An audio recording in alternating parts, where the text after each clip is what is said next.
This week, the issue which more than any other has hounded the Conservatives since they came to office 3 years ago has emerged dramatically as the most crucial facing Mr. Heath and his cabinet. The issue is, of course, rising prices. As the cost of food continues to soar, and this week has seen major new increases, it's evident that Mr. Heath's strategy to control inflation, on which the government has staked its reputation, is now in jeopardy. Mr. Heath now knows more clearly than ever that if he can't get prices under control, his chances of winning the next general election will be slim. It was the alarming rate of inflation last year which forced the government to introduce compulsory controls on wages and prices. At the beginning of November last year, the government brought in the freeze. It was followed in April this year by Stage 2, which was to impose strict controls on both wages and prices. And this autumn, the country faces Stage 3. The government's policy has had a dramatic effect on wages, but food prices, a major family expense, have continued to rise even faster than before. And this is what must worry the government more than anything else. Since the freeze started, whereas prices have gone up by 11%, wages have gone up, we estimate, by only 4.5%. Let's take a closer look at what this means for the family budget. According to the latest government figures, one or two prices have actually fallen since the freeze. Called commodity prices, basic foodstuffs like grain, vegetables and meat have been leaping up on the world market. As a result, every country has to pay more for them, including us. No one doubts that. But the bleak question facing the government now is, what can it or should it do to ease the growing burden of rising prices which affects every family in the country?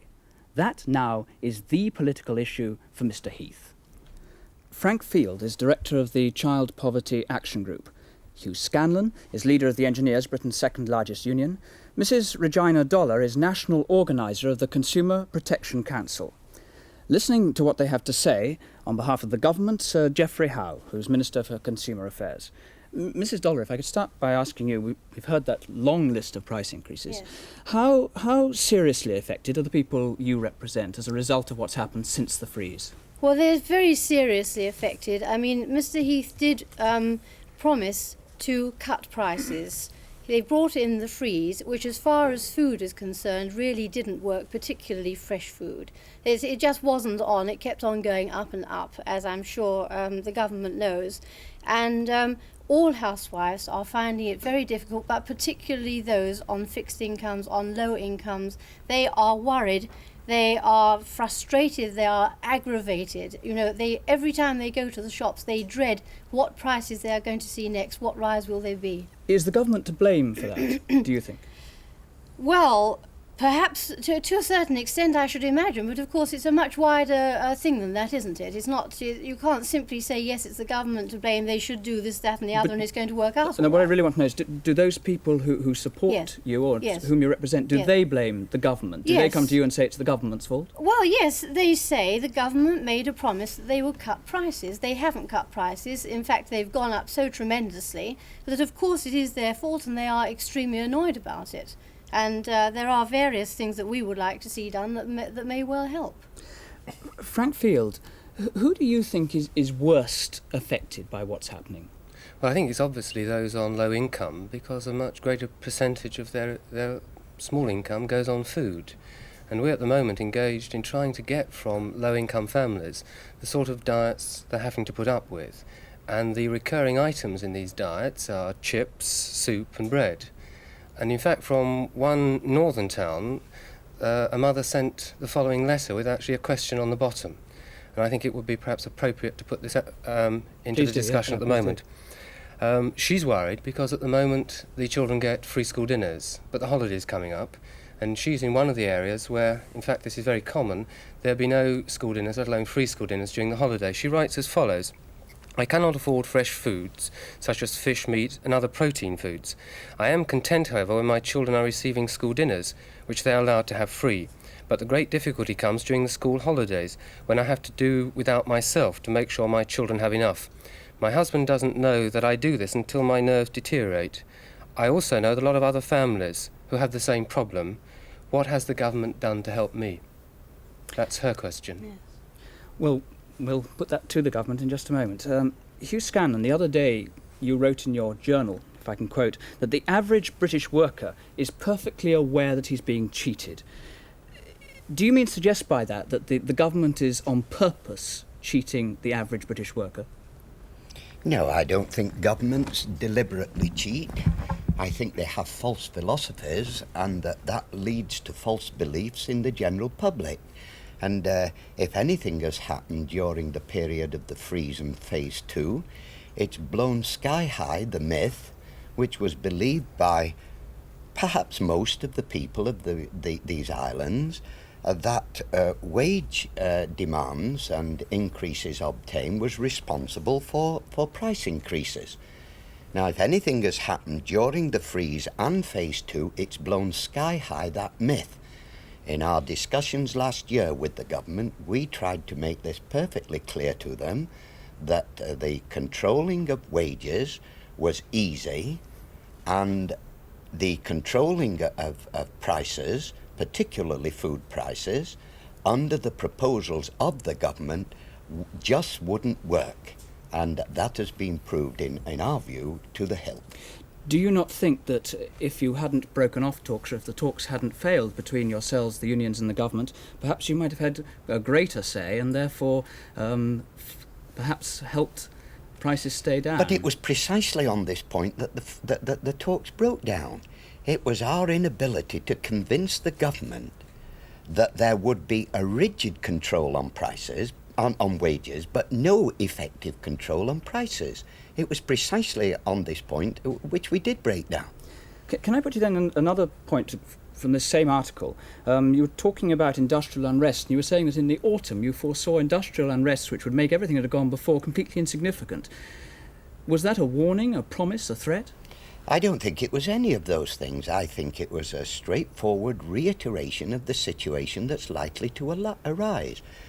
There can be no doubt our members, by and large, rejected us on both the freeze and phase 2. We didn't think that they would accept it, and they have.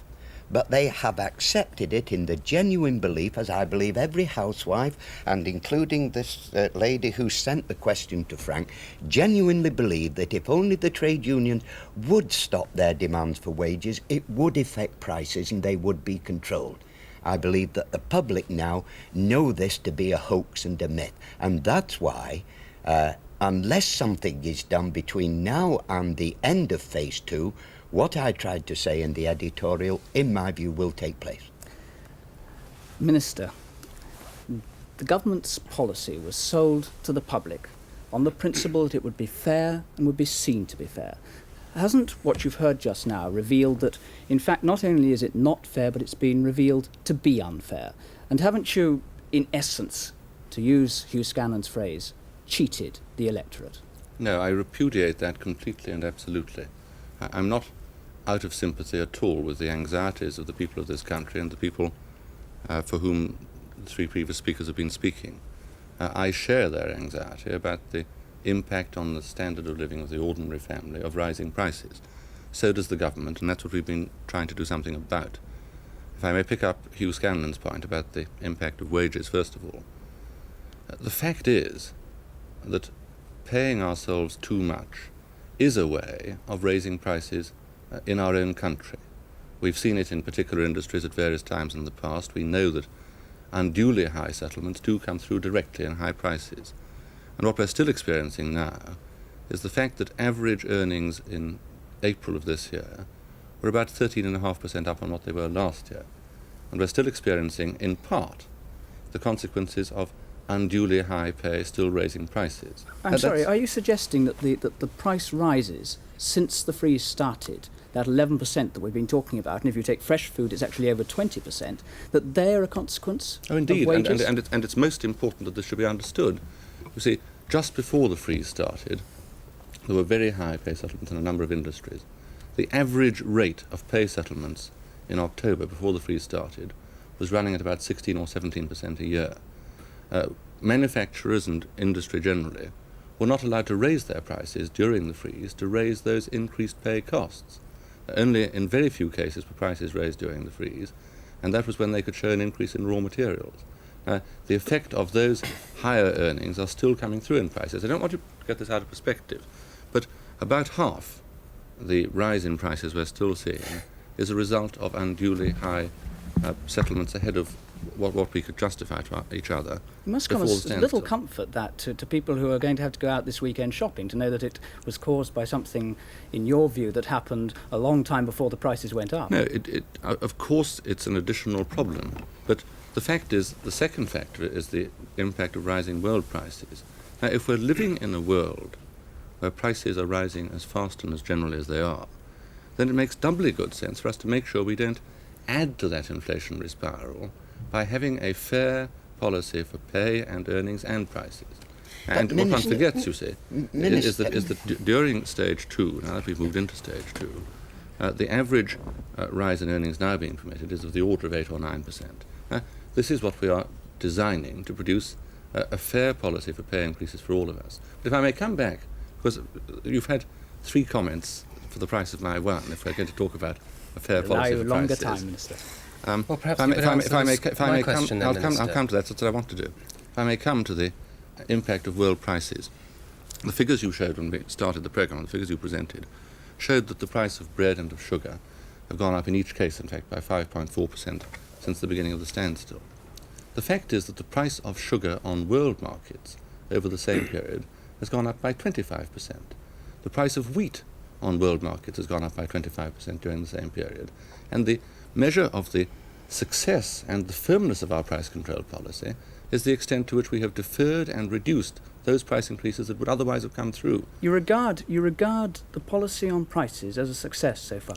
Granted the conditions against which we have got to contend, it has been remarkably effective in keeping the rise of prices down. If I can pick up Frank Field's point there, because it's a Quickly, because separate I'd like one. to move on if we could. And that is what we've done for the lower income family. We have, during the time that we've been in office, and I don't pretend that we have yet solved this problem. It's a major problem in our society to deal with the low paid. And we've got further plans like the tax credit scheme that will work in due course. But we have introduced a family income supplement designed to give specific extra cash help for people with low earnings or low incomes. We've introduced a pattern whereby benefits like family income supplement and pensions are increased annually every 12 months. We've tilted the opportunities in the pay policy to allow higher settlements for the low paid. And the fact is that for a family earning half the average wage, there has been a real growth in the value of their money over the last 3 years of just under 5% a year. Now, it's still not enough. Can I bring in Hugh Scanlon there? Because I think Minister, what I find amazing in your statement was that you now ask the public to believe that the prices that are now rising are attributable to wage increases that were negotiated before the freeze. But you didn't say this when the talks broke down. You didn't say, now, look, public, the prices are still going to go up. You said, if we impose, as you did, a freeze followed by a limitation of £1 plus 4%, this will control prices. Now, that's what you said. We said it wouldn't. No, what we said was that if we are to bring the rate of increase of prices under control and to keep incomes moving ahead Minister, steadily... we're not bandying words, and I'm not now talking whether it's the rate of increase or anything. Nor I. I'm dealing with the central point that you raised. And we made it clear that the pace at which pay settlements were roaring ahead towards the end of last year, at an average figure of 17% up on the year before in October, was one reason why we had to have a fair policy across the board for pay and earnings as well as prices. But it was precisely because you said there were excessive wage claims and settlements that caused the prices already to go up, which not only created inflation but made us uncompetitive with the rest of Europe. Precisely But the prices then had gone up. No, but... They'd gone up as a result. There are still the two factors at work. We believe that the influence of pay settlements beyond a fair level in the past will gradually be reducing, and that's one reason to believe that the rate of increases will gradually come down. Can you say, can you specify, because this is the question that an electorate that has seen prices going up constantly for the last 3 years would like to know, I'm sure, is, can you say gradually coming down, you've said that it's partly the cause of wages, can you say when the rate will come down? Well, not at a stroke. As far as the impact of pay and earning settlements is concerned, the effect of that is wearing off now. We've had a lower average level of pay settlement since the beginning of the standstill. And if that were the only factor, the rate would be coming down. The difficulty is that super added on top of it is the point that Mrs. Dollar acknowledged and that you acknowledged, this tremendous, literally unprecedented rate of growth in the price of the things we buy outside this country. Does that mean that it is beyond your control now, once we're into the explanation of world food prices? Well, I ask you to look at the world in this way. Every country in the world is facing the fact that there's a shortage of many commodities, many raw materials, for a variety of reasons. We won't go into them, but that is the fact. And every country in the world, every government in the world, is faced with precisely the same problem. That the rate at which prices are going up around the world is, on average, in line with ourselves. With respect, Minister, it wasn't quite the question I put. It was, does that mean that it is beyond your control to reduce the effect of rising prices on the ordinary family budget? It means that so far as the rise in prices is due to rising world prices, and particularly the rise that's taken place in the last month, it is very difficult, if not impossible for us, to insulate the people of this country from that. Can I... Sorry, yes. Mrs. Dollar, can I ask you, yes. If we can move on a bit, can I Yes. ask you, it's partially impossible, the Minister says, can I ask you what you would like to see done now in order to reduce the effect on people of these rising prices? Well, in order to help people to stand up for them is really the question. Stand up to them is the question, really. We would like to see a raising of the family income supplement. That's to begin with, because that would really reach the people who need the money the most. We would like to see the raising of the family allowance to include the first child. We also would like to ask the Minister, what about the idea of bringing back, even for a while, resale price maintenance? Now, I know that this does mean that prices would go up to the highest level that was allowed, but give the housewife the choice, the housewife who has the aggravation of the constant rising prices, the choice of paying a higher price all the time and knowing what it's going to be, rather than going in each day and each week and never knowing what the price is going to be. If we can leave resale price maintenance out, because I think that'll take us down a long alley, if not a blind one. Yes. Can I ask Frank Field? Yes, can I just actually comment on that, because I only agree with part of the programme that you're putting forward. I think the Minister was not too truthful when he said the amount of help that had actually gone to low-income families. The crucial phrase that he left off was they may well have been able to obtain this help if they were prepared to go through the whole rigmarole of means testing. And what does worry me, the statement Sir Geoffrey has made in the last few days, he does see the means-tested family income supplement as a way of channeling resources to the poorest, and this has really failed in the past. And what one would like to know, how seriously the Cabinet are thinking of increasing family allowances, and as we've already heard, extending that to the first child. Can we just, in order to get through the proposals, Hugh Scanlon, what would you most like to see? There are so many alternatives that one wonders why the government finds itself in any dilemma at all. Now, I know the government have been arguing even today that food subsidies would hit or benefit rich and poor alike. But as Frank has already said, the largest proportion of the lowest paid income group their income goes in food, and therefore, even if it were true, and there's a degree of truth in it, we would go still for subsidies.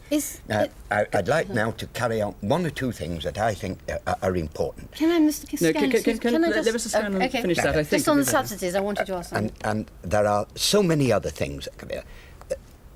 I'd be the first to agree it's difficult to control prices. That's why we said it was a hoax from the beginning, not a deliberate deceptive, but just inconceivable that it was so. But even within those limits, the method of controlling prices is wrong. The weights and measures, the local people in the area should be able to go into a shop and say, that price is wrong, stop it now, and place the onus on the shopkeeper or whoever it is, instead of all this rigmarole about the public having to report it somewhere, etc., or if the price wants to go up, the only delay is how quickly we can get it to the price board because they stamp it. Three other things that I would suggest. They can be very quick here. Yes. Well, then, it is impossible, you know, to develop an argument on these lines. But certainly the forgetting the rights or wrong of the common market, we could, in our view, get 300 million as a result of A, the amount that we get back from the EEC for the price of entry, and B, 100 million as a result of renegotiating conditions for entry. Well, secondly, then, I think you're talking about widening the argument. Yes, I think we must keep it to the actual... There have been three substantial points raised, which I'd like a chance of dealing with, if I may. Can we start with food subsidies? Certainly, yes. Why hasn't the government yet decided whether or not to introduce food subsidies? Well, the point about food subsidies, to understand basically, is this. They don't come from some bottomless purse. Subsidies of any kind, and food subsidies like any other, come from the taxes that we all pay. And it's an illusion to believe that there is here some magic solution that we can insulate ourselves from the rest of the world. We've got to pay for them out of ordinary taxes, either indirect taxes or taxes on the... Does that mean that food subsidies are ruled out? No, well, I'd come on to the next point. What we have been able to do is to subsidise in some cases, for example, milk and potatoes in the past, and bread and sugar on some occasions in the past, because there are certain commodities where putting a subsidy on doesn't actually make it difficult to control the supply. To take milk, we've got a surplus of milk, and it's possible to subsidise that without involving rationing. But if you put a general subsidy, for example, on meat or on wheat, we begin immediately running into the problem of shortages fed by the subsidy.